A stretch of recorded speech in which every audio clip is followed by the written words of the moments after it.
तो ये नियम है कथा के। और शुद्ध चित्त शुद्ध करके कथा सुनो, ताकि कोई कथा सुना भी रहा है तो मन में बैठे। एक बार एक कोई सन्यासी था, घर के दरवाजे पे आ गया और वो उस कमंडल के अंदर रेत डाल के लाया था। उस कमंडल के अंदर रेत थी, तो भिक्षा देने के लिए जो माता आई ना, तो बोली महाराज ये रेत तो साफ कर, तब तो मैं घी हलवा कुछ रोटी इसमें सब्जी डालूंगी तो ठीक रहेगी। तो सन्यासी ने कहा कि माता सुन मेरी बात, तुम भी अपना मन साफ करो, तो मैं कुछ ज्ञान दूंगा तो उसमें ठहरेगा। तो बोले ठीक है, मैं मेरा मन शुद्ध रखती हूँ और तुम क्या करो, अपना कमंडल साफ कर लो, मैं भोजन देती हूँ। तो वो भोजन उनके खाने के काम आ गया। और ये ज्ञान भी यदि शुद्ध मन से दिया जाए, शुद्ध मन में दिया जाए, तो ये क्या होगा, ये काम करेगा, फल देगा। तो यहाँ धुंधकारी ने कथा सुनी, मन लगा के, खाना तो खाई नहीं, वो वैसे भी प्रेत नहीं था। वो एक 7 गांठ वाला एक बांस था, आपके यहाँ भी लगता है, 7 गांठ था, उसमें बैठे।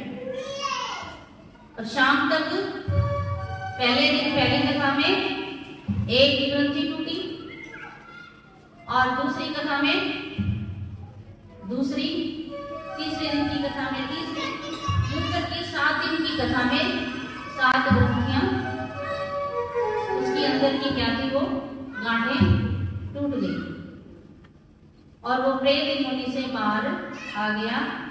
और 7वें दिन भगवान पार्षद आए उनको लेने के लिए, किरीट कुंडल और मुकुट से सजा करके उसको लेने के लिए आए।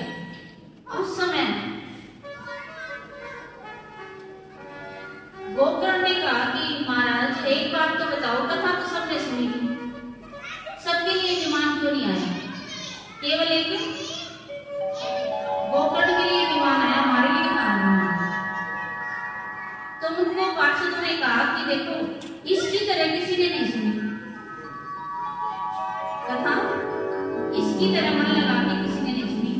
ये कहीं बैठा नहीं, बांस में हवाई तो थी, वो प्रेत क्या होता है, हवा होती है, हम नहीं कह देते ओपरी पढ़ाई हो रही है, ओपरी पढ़ाई क्या होती है, हवाई तो होती है। तो वो जो हवा थी, प्रेत योनि थी, उसकी सारी ग्रंथियां विद्यते हृदय ग्रंथि छिद्यते सर्व संशय, गीता जी में लिखा है ये बात कि ज्ञान से हमारे अंदर की जो ग्रंथियां हैं वो टूट जाती है और ज्ञान पैदा हो जाता है। तो इस प्रकार से गोकर्ण को क्या मिला, मुक्ति मिली। और पार्षदों ने धुंधकारी को मुक्ति मिली। गोकर्ण से कहा कि एक बार कथा फिर करना, क्या करना, फिर एक और कथा करोगे ना, उस कथा में सबकी क्या हो जाएगी, सभी की मुक्ति हो जाएगी। तो इस प्रकार से दूसरी बार कथा की गोकर्ण ने अपने ही गांव में।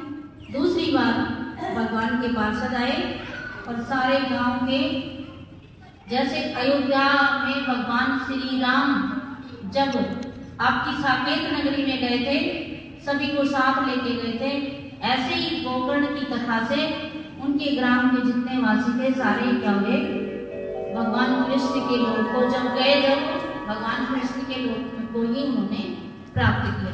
बोलिए कृष्ण कन्हैया लाल की, सांवरिया सरकार की। तो इस कथा में ये बताया है कि जब कथा करानी हो, कोई मुहूर्त निकाल लो, या फिर भाद्रवा मास, अश्वनी, कार्तिक, माघ, आषाढ़ और सावन, इन 6 मासों में ये कथा करनी चाहिए। सबको कथा का संदेशा भेज दो। कोई कथा में आ पाए ना आ पाए तो किसी को कहो कि भाई एक दिन आ जाइए, एक दिन भी नहीं आए तो कहो आधी घड़ी आ जाइए, एक घड़ी आधी घड़ी आधी में बुनियाद, तो आधी घड़ी आ जाए, एक घड़ी आ जाए, तो यूं करके अपनी तरफ से आप निमंत्रण दो, आए ना आए उनकी मर्जी, हमारे ऊपर बोझ ना रहे। तो ये भागवत कथा के कुछ नियम थे, आज आपको ये बताएंगे। और गोकर्ण और दूधकारी की कथा बताई। ऐसी माँ भी किसी को ना दे, ऐसा बेटा भी किसी को ना दे जो घर का क्या कर दे, नाश कर दे। माँ भी यदि ठीक होती तो अगर वो फल खा लेती तो उनके घर में संतान कैसे होती। तो आज्ञाकारी पत्नी होनी चाहिए। पति ठीक था इसमें, इस कहानी में।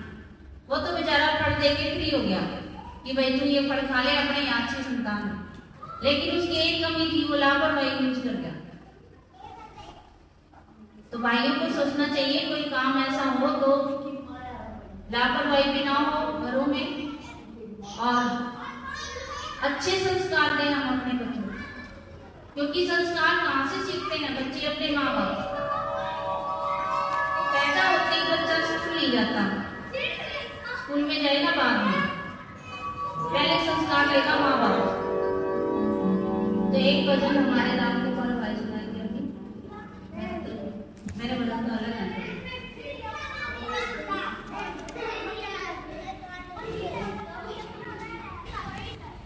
तो हमें बच्चों में अच्छे संस्कार पढ़ने चाहिए, और हमारे घर में जो अच्छी बात है केवल वही करेंगे।